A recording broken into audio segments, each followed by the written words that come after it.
I'm going to show you how to apply for and land that dream job with little to no experience, because sometimes you really just have to be delusional to go after that dream job or a job that you feel you don't have the qualification or experience for. The truth is, job postings do not tell the complete story when it comes to you applying for and landing a job that you can do. There are a lot of successful ways to apply for and land your dream job even if you feel unqualified for the posting. So in this video, I'm going to talk about the best ways you can apply for and land your dream job, and we're getting started right now.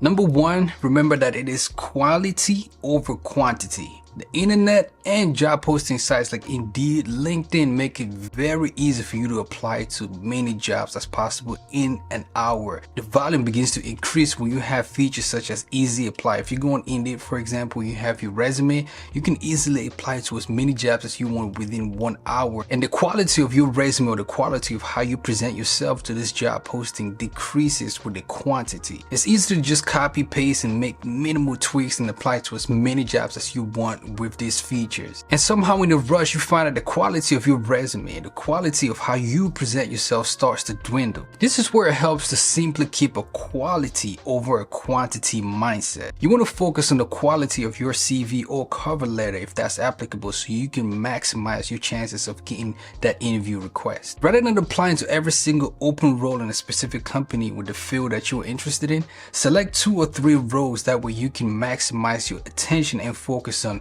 honing your qualifications based on what they're requiring for this position. Being selective helps you present yourself as the most serious candidate, and it also helps you bring your A game in terms of your resume and cover letter, because the less the quantity, the more the quality in your package, how you present yourself. So quality over quantity.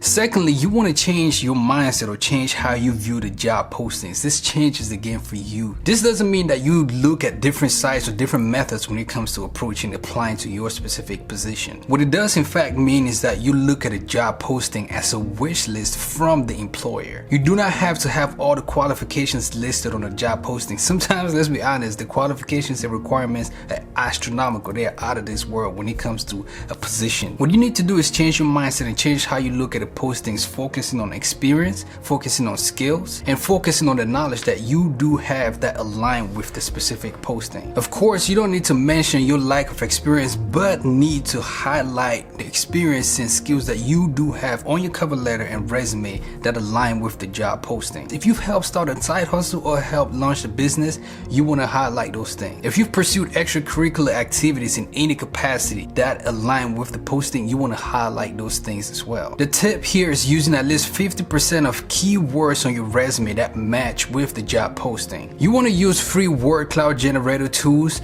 Copy the job requirement from the job posting, paste that in the free word cloud generation tools, and pay attention to the keywords that pop out. Use those in the most natural way in your resume.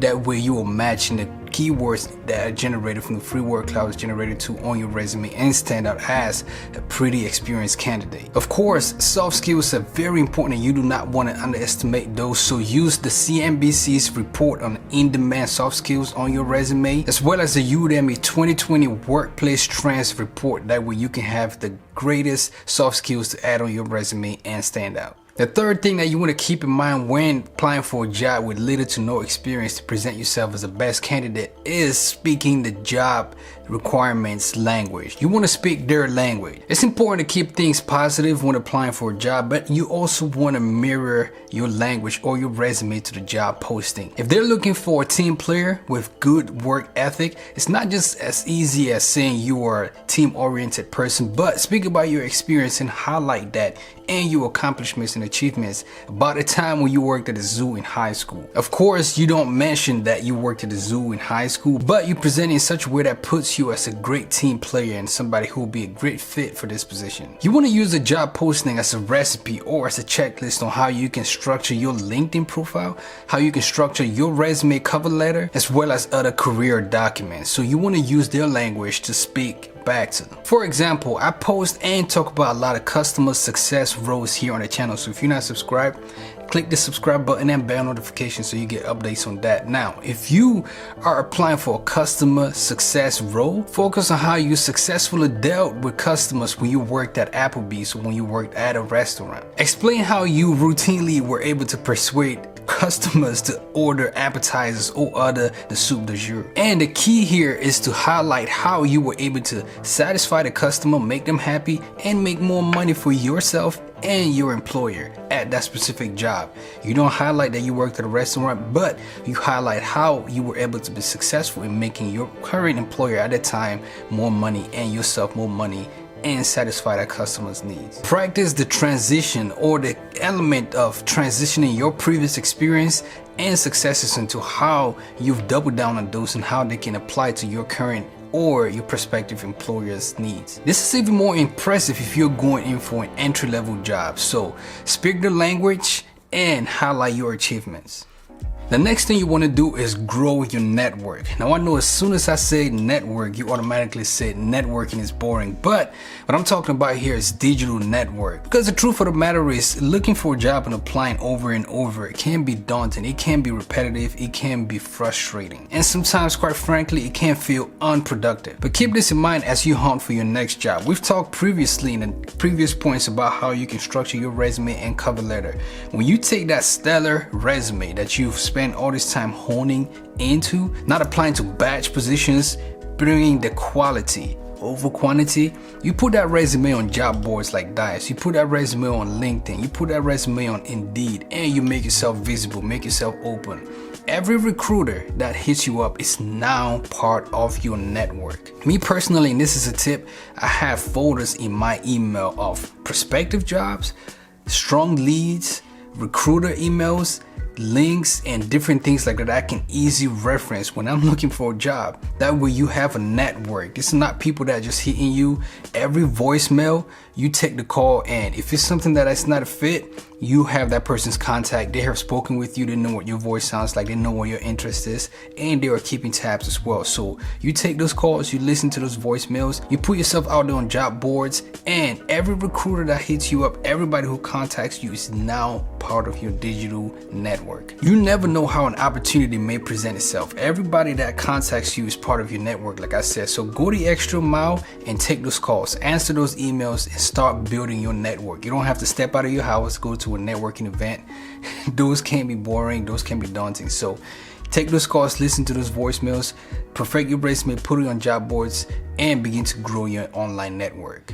The last thing I would say on the best way to land your dream job with little to no experience is to highlight your motivations in your cover letter. Cover letters are very important. The best way to get your prospective employer really hyped or stoked about you is to highlight your motivations. If the work that a company does, if their values align with your values, those are things that you want to highlight on your cover letter, your motivation. Cover a deep understanding of the company, a deep understanding of what the role is and what will be demanded of you. Cover a deep understanding of the industry and show how your personal motivations, your personal interests align with the job posting and with the company. This is more than saying something generic about your interests. It goes deeper. Tell a story if this is an entry-level job on why you are interested in entering this industry. This is your why. Your why reveals that you're more than the next person. You're more than just another person trying to grab this job. And connect the experiences, because that all ties back to point number 1 in the beginning of this video.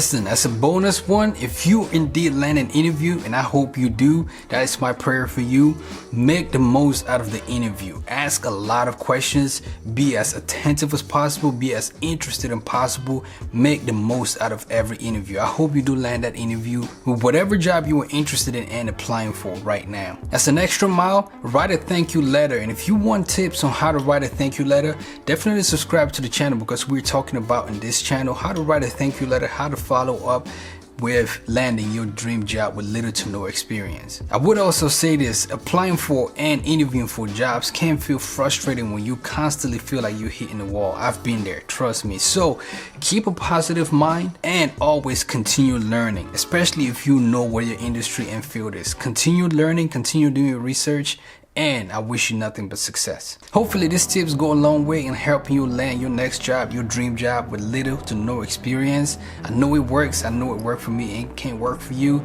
So if you enjoyed this video, leave a comment down below, hit the bell notification so you get updates every time I drop something new if you subscribe. My name is RifleX. I will see you on the next video. Peace.